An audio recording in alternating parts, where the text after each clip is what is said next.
90s kids எல்லாம் இப்போ நாங்கள் வந்து 30களில் இருக்கிறோம் இல்லையா, 30+ ஓ 30- அந்த ரேஞ்சில் இருக்கிறோம். இந்த டிலேட் கிராட்டிஃபிகேஷனுங்கிறாங்க. எப்போ இந்த டிலேட் கிராட்டிஃபிகேஷன் ரிவார்டு எங்களுக்கு கிடைக்கும்? நாங்கள் டிலேட் கிராட்டிஃபிகேஷன் பண்ணிக்கலாம், we can wait for the reward. But how about our parents? எனக்கு இது வந்து ஒரு விதமாக அக்செப்ட் பண்ண முடியாமல் இருக்குது. We have no choice, I understand that.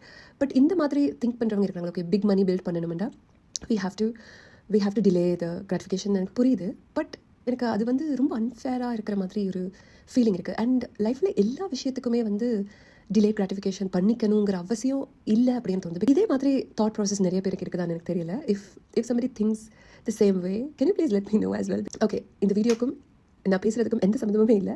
But what I was doing is, சின்ன வயசில் எங்களுக்கு தடுமல் பிடிச்சது அப்படின்னா அம்மா சூப்பராக ஒரு சிக்கன் கறி வைப்பாங்க, மூக்கெல்லாம் கிளியர் ஆகிடும்.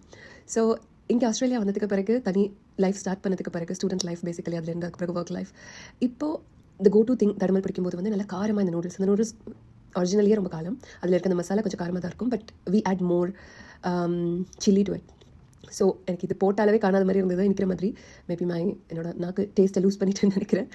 பட் டிலேட் கிராட்டிஃபிகேஷன் பற்றி ஷேர் யுவர் தாட்ஸ் பிலோ.